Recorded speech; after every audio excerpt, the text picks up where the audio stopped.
Maganda ang block ni Kai Sotto sa second game nila laban sa team ng Sendai 89ers at Jerill Martin. Kai Sotto combo bigs hindi rin mawawala sa sistema ni Coach Chansay. Gamit na gamit ang dalawang bigs natin. Unang play tayo, Kai Sotto ng Alabaw. Hindi man pumasok ang tira, foul naman kaagad ang nakuha at kanyang dalawang free throws pumasok. First 2 points para sa team ng Kushigaya at kay Kai Sotto.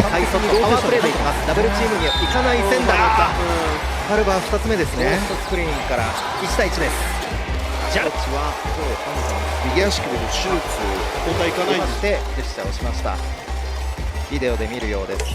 ここは2頭揃えます。Depensang Kai, kitang-kita na naman tira ng kalaban, covered nga rin kaya naman mintis ang attempt nila. Kai Sotto Jerill Martin combo na naman assist ni Jerill Martin papunta dito kay Kai Sotto at Kai Sotto to Martin naman, libre na si Jerill Martin, nagmintis pa kaya naman nagsorry kaagad itong si Jerill Martin sa kanyang team at kay Kai Sotto sayang yung assist ni Kai. ハイローで入れてカイソットカイソットとジャレル・マーティンのコンビネーションはトランジションの中でマーティンとそうですねカルバーというマッチアップ。そしてフリースローでうまい選手だね。使っていきたいですからね。 Iba ang laro ni Kai ngayon, solid big man plays, heto, body-body na naman ang pisikalan bago inangatan ang bantay ni Kai. Kai Sotto offense panalo sa play nating ito. あえてゾーンハイローで入れてカイソット対ブルワカートゥーレゾーンをやってショット締め切りました。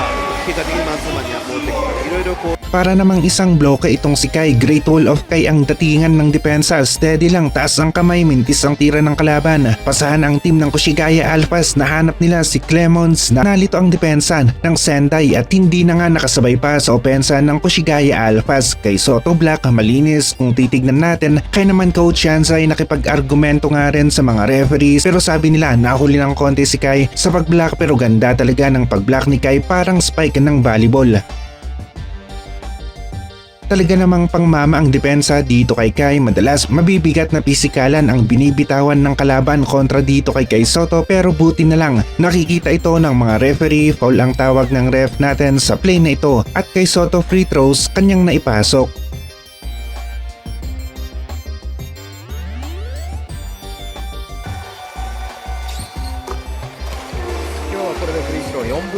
Umatake ang kalaban pero defense ni Kai ang nangibabaw sa loob ng paint tapos natapik pa niya ang bola. Sa kanila ngayon ang rebound, isang defensive panalo play para sa team ng Kushigaya Alphas.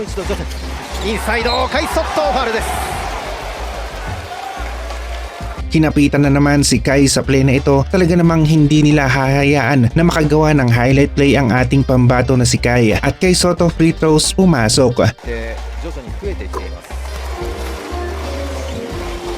Kinuyog na naman si Kai sa play na ito, tatlong defender ang sumabay, walang tawag ang referee, natural lang na magre-react itong si Kai Sotto pero yung focus niya sa laro hindi nga rin nawawala.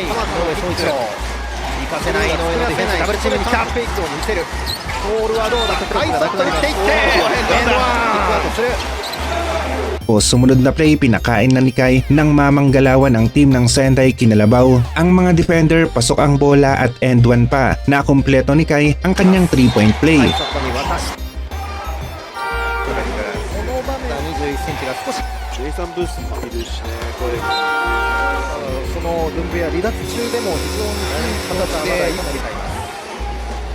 Ah, そしてトゥーレも右のファールというターンオーバーはそれもやっぱり長期離脱してたカイソットが帰ってきた影響大きいでしょうね。やっぱりインサイド